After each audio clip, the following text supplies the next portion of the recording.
guys, welcome to or welcome back to my channel. Does this intro look familiar from last week? Maybe I'm batch doing these because I'm bad at filming intros. Leave me alone. What's up? My name is Sam. Welcome to week 2 for Battle of the Booktubers. I hope it's been going well. I hope you've been keeping up with the competition and all of their vlogs, and I hope everybody has given my books 5 stars. I'm very quickly switching from so insecure and scared to very cocky and confident. What's up? If you are new to this channel or new to this concept, welcome to Battle of the Booktubers. This is a championship round where we have spent months curating recommendations for one another and reading those recommendations. I will be reading one fantasy and one horror, and that will be kind of the theme throughout for the most part. We were able to submit our favorite genres, or genres that we were wanting recommendations in, and then we were given 2 recommendations in each genre, and then we selected typically the top recommendation, and now we're reading those. So I will be reading one fantasy and one horror in this vlog. That was such a long-winded way of saying welcome to the competition. With that said, Booktuber 2. Who do I think this is? Truly, I never know. I am horrible at guessing. Everything, I'm just like, well, it could be Leandra, it could be Kirsten, it could be Rainey, it couldn't be Victoria. Because I feel like I've put Victoria in such a box and I'm like, simply can't be her. So Booktuber 2, I think this could be anyone, but I'm leaning towards Rainey. But at the same time, I feel like Rainey would have probably given me romantasy, but maybe throwing me off my tracks did not. But I feel like Rainey, her and I being the most romantasy lovers of the group, I feel like I would have gotten more romantasy picks. And this isn't really a romantasy heavy category. I don't know. So maybe this was Leandra, because I don't know. I truly don't know. You are just as in the dark as I am, but join me on this little reading vlog where I read 2 books and I will let you guys know how I feel about them.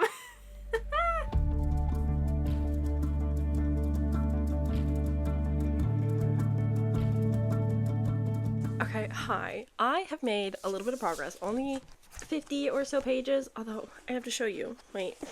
This is my current little bookmark. I think it fits the vibes rather well. What can I say? I've gotten 50 pages into this, and this so far is giving me a lot of mixed reviews. It's still very early on, so who's to say? But right off the bat, the first page, I was like, wow, there's intrigue, the beautiful writing. I was really invested in it, and I was really excited. It's got a lot of forest core. This cover, I think her name's Madeline. I'm hoping that's correct. Absolutely one of the most gorgeous covers I've ever seen in my entire frickin' lives. I bought this last year for Independent Bookstore Day, and not to age this video a ton, but Independent Bookstore Day just recently happened. So it's kind of nice to be like, a year from now I'm actually reading the books. Should I have read it sooner? Maybe. But then this video wouldn't have happened. Anywho. So 50 pages in, and the writing style is interesting. There's moments where I'm captivated by the forest and just the whimsy of it, but we're also thrown into the plot so quickly that I'm kind of confused of who this character is. Why is she doing what she's doing?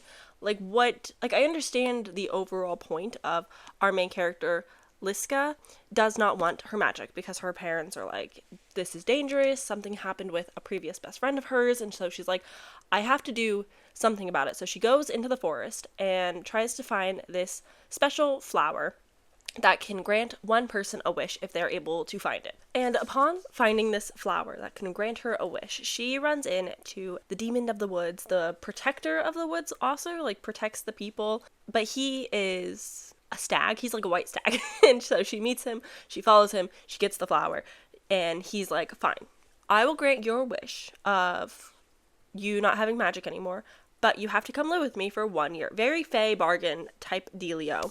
And I think that's an interesting premise to start a book, but that's most of the synopsis. And the rest of the plot synopsis is just saying how she knows that there's a bigger secret going on, a bigger enemy, a bigger fear out in these woods. And so she's stuck with our little demon boy. His name is Leski. This is based off Polish folklore, and at times I don't understand what the words are. So that's kind of been a learning curve for me, because I'm I don't know what these words are supposed to mean, and I'm not investing the time to look it up. So anyway, but we know that she gets kidnapped by him, sort of, a bargain. to be a servant, and he has secrets that she discovers along the way, and it doesn't sound super interesting. It doesn't sound like there's a lot of plot. There is obviously like a mystery at this heart. It's fantasy, it's horror, it's romance, it's a true genre blend. You've got so much going on in here. I don't know, something about it's not quite working. Like sometimes it'll be like a memory. Oh fuck.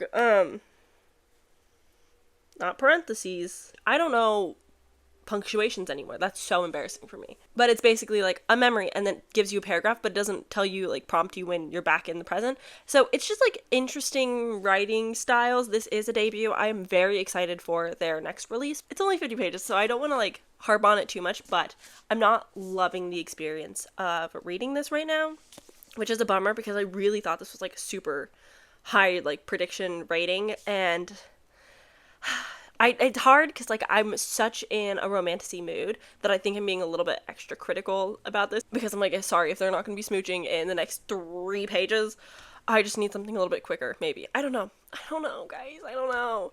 But I'm going to keep reading, I'm going to keep figuring this out, and hopefully Liska gets a little bit less annoying and more interesting, and he really becomes the story. Like, I hope that he's good, at least, you know? Someone has to be nice in this book. At least, right? Okay, I have to be honest and update you guys on Where the Dark Stands Still. This is so far fine. I've switched entirely to audiobook because it's just not something I want to sit down and read. Hi, sweetheart. It's not something I really want to sit down and like read. So listening to it has made it a little bit easier.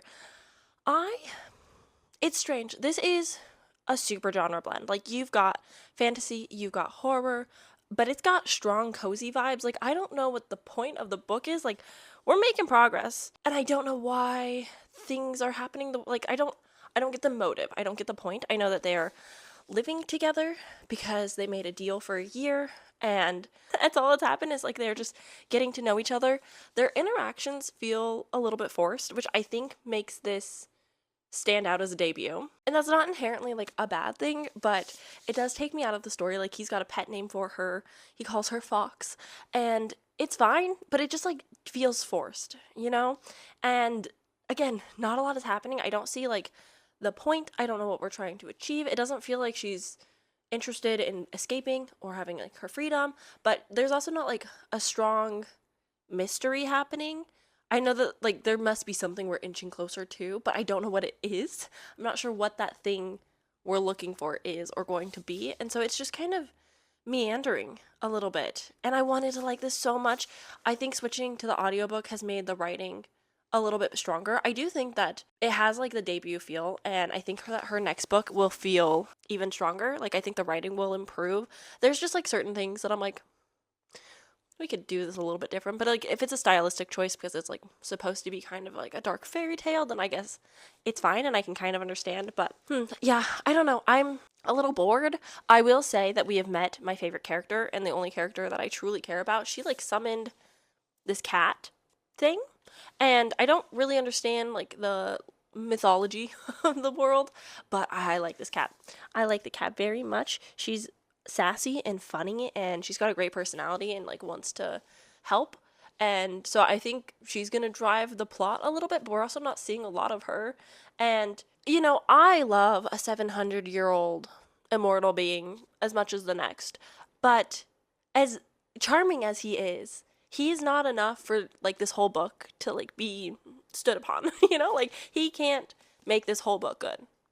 So yeah, I have really complex feelings. Like, I do think it's fine. I'm having an okay time, but there's just like a few issues with it that I'm like, can we somehow make this go faster? This isn't even a long book, and I'm like ready for something to happen to pick up. So hopefully by the time I finish this, I will have more strong updates that are exciting and good. So yeah, I don't know. Sorry, guys. I hope that this lighting doesn't look like ill because I wanted to go green because it's like forest core and cool. I don't know if it worked. But I finished Where the Dark Stands Still. And I don't have a lot more to really say about this, which is unfortunate. Like, it was just a middle of the road, okay story. I don't feel any positive or negative way about it. Like, it was fine. There was a mystery. It does pick up and pace. There is something that we're like learning and working towards. I did find like the house interesting. Again, I think the aesthetics of this book is pretty strong because it's got that like folklore and also forest core to it. And I do think that was enjoyable in this. I do like overall what was going on is just like the characters themselves, I think, were the biggest issue, and the meandering plot. Like, it just took too long to get where we were going, and once we got to like the reveals, I just didn't care because I wasn't attached to the characters. I didn't super believe in their like relationship and feelings towards each other, and everything just felt a little bit like forced is the best way I can really put it. I know I was saying that a lot earlier, but like forced is the way that it is. And I don't know. I don't know. I think my rating for this is a 3-star, which kind of sucks because I went out, I purchased this. I bought this brand new. I spent so much money. I love this cover. I will keep it on my shelves because, again, it's a beautiful cover. I think I can recommend this to people. I think there's definitely its audience. Like, if you enjoy cozier books, but you also don't mind a little bit of horror and you like fantasy, I think this will work for a lot of people. It's not like heavy romance. Like, it's there, obviously. You have a small cast of characters, so there's not like a lot to happen, but like she just like wants to clean this house and cook for him sometimes and like help him with his objective of protecting the people and keeping the other demons out of the forest. Like, it seems like a noble cause. She's like willing to help, like get along well. Like, there is a lot of good in this. It just didn't work for me, but I think a lot of people can enjoy this. And again, this cover, absolutely gorgeous, babes. I love it so much. So I will keep it on my shelves. I can see myself pulling this in the future. I can see myself talking about it. I can definitely recommend it to people. But I am a little upset that I did not love it because I truly thought this was going to be like, this was a 5-star prediction. Like, I purchased this book myself. I love the concept so much. I love the idea. I love the cover. I think that's my biggest issue is I buy things because the covers are pretty and then then I don't like it. But that's my own fault for doing this to myself. So anyways, that's my review of Where the Dark Stand Still. I will be picking up the next A.B. Horanek for sure. It's like sapphic vampires, which are like super in. I will read that one for sure, and I think the writing can improve and we could maybe get like a 4-star from that. I'm not going to be too hopeful though. But again, beautiful cover. Oh my god. No, wait, it's a Swan Lake retelling. I don't know if there's vampires at all. Huh. I might have just completely lied. I don't know anymore. I don't know anything. What can I say?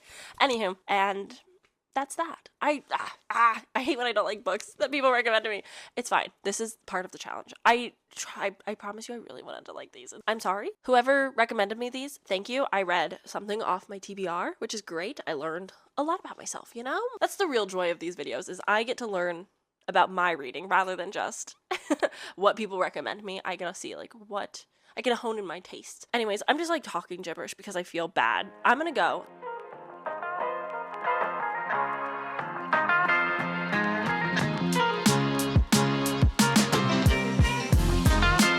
So, I read a book a while ago. I read this one quite some time ago. And, I didn't like it. I think this might be the biggest dud of this whole competition, and it makes me feel bad, and I don't want to do this. But I must. It's a part of the games. This is what we do. I'm sorry to whoever recommended this to me. Bury Your Gaze by Chuck Tingle. This was a very popular horror book when it came out. It's on the shorter side. The audiobook is narrated by a bunch of popular horror novelists, and I love them. But I don't know if I have enough like parasocial relationship attachment to these strangers who write books that I've given 5 stars to make me go, oh yes, so therefore this audiobook is good. That didn't quite happen for me, unfortunately. This took me so long to finish. 23 days to be exact. I was picking it up, putting it down, picking it up, putting it down. I was listening to the audiobook. I was struggling. Sit down, because this is going to be a bit of a discussion. I have notes. Hopefully I don't ramble too much, but it's me, so who knows? Let's talk about Bury Your Gaze. This is following a young director, Misha, who is, for the most part, closeted, but still writing queers in his horror. But, of course, Hollywood, my least favorite thing to read about. Hollywood is coming in hot, saying, hey, love you guy, you write great, you do a good job, kill the gay.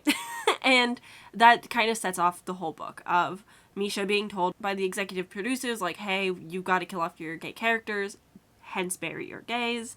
And Misha's, like, you know, fight with that in the industry and, like, what it means. Chuck Tingle, I think, is a good writer. I think that he writes well. I think his prose is good. If not a little bit untrustworthy of the reader, it can be a bit heavy-handed. But this was fast-paced. This had a lot of action. It was constantly doing stuff, but was also boring. There's not a lot of substance to it. Everybody feels like a caricature. I'm not really a big horror movie fan, so any reference, I didn't get it. Right over my head. I don't know him. So there's a lot of pros and a lot of cons, and mostly cons with this one. The premise and the social commentary, 10 out of 10. The execution of those discussions, not great.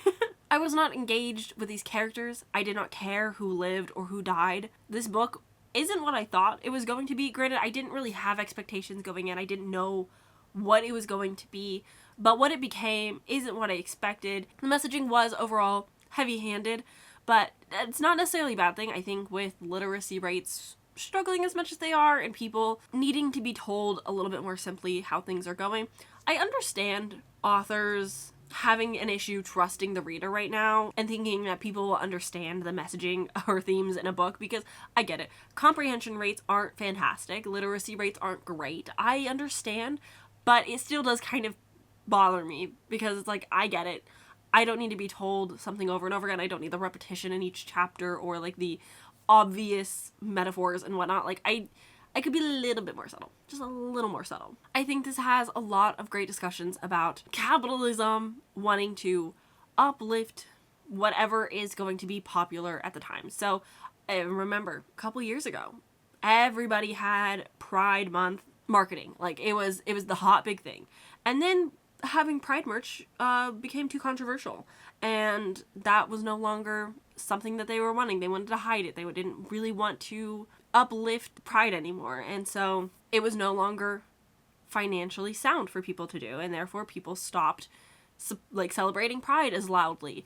And now with the way things are in America and the people in charge and the way that right-wing media and conservatives have kind of taken over a lot of the messaging and propaganda, if you will, that we no longer want to uplift queer joy or queers in general. We can uplift the straight, cis, heterosexuals who they can tell queer stories, but we're going to uplift them and shove the own voices aside, and we're going to get rid of our DEI programs because it's no longer financially sound for us to make these decisions. Target is a huge one. I boycott Target. There's a list of things that I'm boycotting, but Target is one of them because Trump got into office and Target went, oh yeah, we don't need our DEI program anymore, just like everybody else. And there was a big thing a few years ago with Target uplifting small Black-owned businesses, and that's no longer a thing. That's gone. And so it's just disappointing to see this shift, and I'm sure it'll shift again and again because it's whatever's trendy, it's whatever's capitalism is benefiting financially. Like capitalism, corporations, they'll never have a backbone. They are never going to support us, and I think those are good discussions. I think they're important to talk about. I think it eases us into the conversations of being conscious of classism and so on, and I think that's really important. And I don't think this book really got to dive into that as a topic, how by the end, sorry, light spoilers, we've 180'd from how we began. So instead of burying the gays, it was uplift the gays, but in such a toxic positive way that it's still icky. But unfortunately, as good as the messaging of a book is, does not make for a good book. This was boring. It was heavy-handed, it was boring. The boyfriend Zeke, what was the point of him? Why was he, I am not typically a Mary Sue type of person, but oh my god, I was so over Zeke being so perfect and being told how great of a boyfriend he is all the time. And I would have rather just dealt with Misha and their flashbacks when they were coming into their sexuality and learning about it and the struggles and hardship that they were going through because of it, and trying to find, oh, there's a spider outside, but trying to find the joy of coming out and deciding how you want to live your life and how you want to tell people and how it's actually not really anyone's business if you do or don't want to come out. And if you just want to live your life and not have a label, that's also cool. Like, I wish there was more of that. And I know, again, I don't know if that's what this book was really trying to be, because this is, at its heart, a slasher type horror book. It's not really scary, but it has some unsettling moments. I think that Chuck Tingle can write some effective horror scenes, but it's not what I expected it to be. And once I learned the premise of, I don't know what's too spoiler, the synopsis is like this big, Misha's artistic creations start to hinder his life more.